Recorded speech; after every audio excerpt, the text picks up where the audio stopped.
नमस्कार दोस्तों, छत्तीसगढ़ के वरिष्ठ कांग्रेसी नेता और स्वास्थ्य मंत्री टीएस सिंहदेव कुछ बड़ी प्लानिंग कर रहे हैं।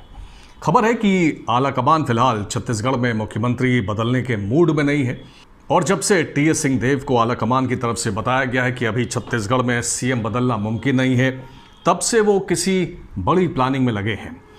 कांग्रेस हाईकमान ने भले ही टीएस सिंहदेव से कह दिया हो कि चुनाव के वक्त अगर ढाई साल मुख्यमंत्री रहने का कोई वादा किया भी गया था तो इस समय उसे भूल जाना ही बेहतर होगा, लेकिन टीएस सिंहदेव ने अभी उम्मीदें नहीं छोड़ी हैं।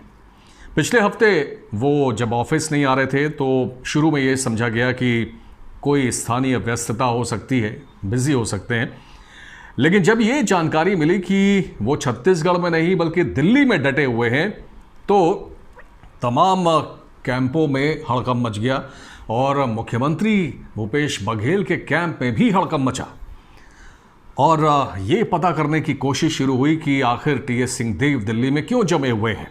हालांकि टीएस सिंहदेव की तरफ से ये कहा गया कि आलाकमान ने उन्हें त्रिपुरा भेजा था, वहाँ पर संगठन को लेकर कुछ फीडबैक लेना था, जिसकी रिपोर्ट देने के लिए वो दिल्ली गए थे। लेकिन सियासी हलकों में यही खबरें हैं कि टीएस बाबा आलाकमान के सामने अपनी लॉबिंग करने गए थे।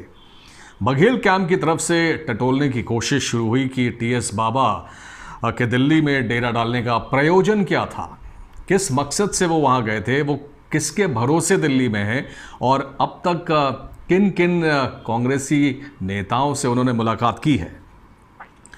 कांग्रेस पार्टी के लिए भी टीएस सिंहदेव का दिल्ली में डेरा डालना चिंता का सबब हो सकता है, क्योंकि उसे लगता है कि अब सिर्फ ढाई साल के बारे में ही टीएस बाबा नहीं सोच रहे हैं, उन्होंने राज्य में अपने सियासी भविष्य की बाबत भी फिक्र शुरू कर दी है, जो लाजमी भी है।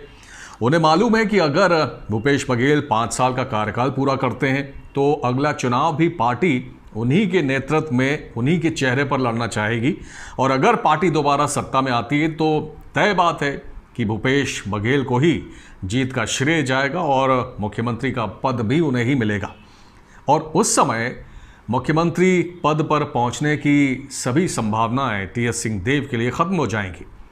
जब कोई व्यक्ति इतनी दूर की सोचने लगे तो उसका फैसला भी दूरगामी हो जाता है। इसलिए माना जा रहा है कि टीएस बाबा दिल्ली के बड़े कांग्रेसी नेताओं को अपना वादा निभाने के लिए मनाने गए थे। छत्तीसगढ़ के कुछ बड़े नेता भी मुख्यमंत्री भूपेश बघेल के कामकाज के तरीके से खुश नहीं हैं, उनकी अनदेखी से नाराज हैं। इनमें एक बड़ा नाम है विधानसभा अध्यक्ष डॉक्टर चरणदास महंत का। विधानसभा अध्यक्ष भूपेश बघेल के कुछ फैसलों से खुश नहीं हैं। महंत ने पिछले दिनों निगम और आयोगों की सूची में कोरिया जिले के कार्यकर्ताओं को स्थान नहीं मिलने पर नाराजगी जताई। उन्होंने साफ कहा कि ये इसको लेकर उनकी व्यक्तिगत नाराजगी है।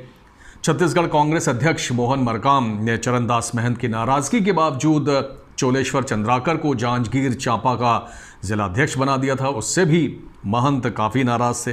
यहाँ चरणदास महंत अपना आदमी बैठाना चाह रहे थे लेकिन उसे अनदेखा कर दिया गया।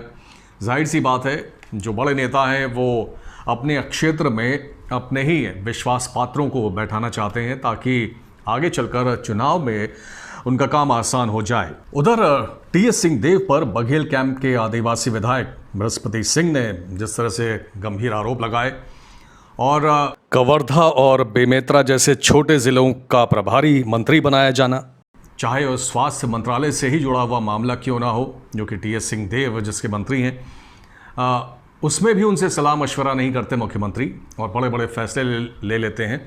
तो ये कहीं ना कहीं दिखाता है कि भूपेश बघेल बड़े नेताओं का प्रभाव कम करने में लगे हैं। दरअसल मुख्यमंत्री भूपेश बघेल का कैंप छत्तीसगढ़ कांग्रेस के सभी कद्दावर नेता जो उनके विरोधी या कॉम्पिटिटर हो सकते हैं, उनके पर कतरने में लगे हैं ताकि आगे चलकर उनके रास्ते में कोई कांटा ना रहे, कोई रोड़ा ना रहे और वो छत्तीसगढ़ कांग्रेस में एक छत्र राज कर सकें। लेकिन इसमें सबसे बड़ा रोड़ा टीएस सिंहदेव है। टीएस सिंहदेव डॉक्टर चरणदास महंत की नाराज़गी तो खुलकर सामने आ गई है, लेकिन छत्तीसगढ़ कांग्रेस के जो चौथे बड़े नेता हैं गृह मंत्री ताम्रध्वज साहू, वो फिलहाल शांत हैं और मुख्यमंत्री भूपेश बघेल उन्हें शांत रखने की कोशिश भी कर रहे हैं और उन्हें अपने पाले में रखने की कोशिश कर रहे हैं। टीएस सिंहदेव ने दिल्ली में कांग्रेस के बड़े नेताओं को यही समझाने की कोशिश की कि पिछले चुनाव में कांग्रेस की जीत में उनके योगदान की भी अनदेखी नहीं होनी चाहिए। अगर कांग्रेस आलाकमान उनकी मांगों पर ध्यान नहीं देता तो वो दूसरा रास्ता भी अपना सकते हैं। कहा जा सकता है कि मन में सीएम न बन पाने का मलाल तो टीएस सिंहदेव को ज़रूर होगा, लेकिन एक सुलझे हुए नेता की खासियत यही होती है कि वो अपने भावनाओं को शब्दों से बयां नहीं करते। टीएस सिंहदेव का जितना बड़ा कद है उससे बड़ी उनकी शख्सियत है। वो भले ही खुलकर ना बोले, लेकिन बार बार दिल्ली दौरे से लगता है कि भीतर खाने कुछ तो ज़रूर पक रहा है। क्या आपको लगता है कि कांग्रेस जिस तरह से तमाम राज्यों में परेशान है, गुटबाजी लगातार तेज़ होती जा रही है, चाहे वो पंजाब हो, राजस्थान हो, छत्तीसगढ़ में ऐसी नौबत ना आए, उसके लिए क्या कांग्रेस आलाकमान को 2.5 साल का फॉर्मूला लागू करना चाहिए, टीएस सिंहदेव को मुख्यमंत्री बनाना चाहिए, और अगर वो ऐसा नहीं करता तो टीएस बाबा को क्या करना चाहिए? अपनी राय कमेंट सेक्शन में ज़रूर दीजिएगा। बहुत बहुत धन्यवाद। जय हिंद।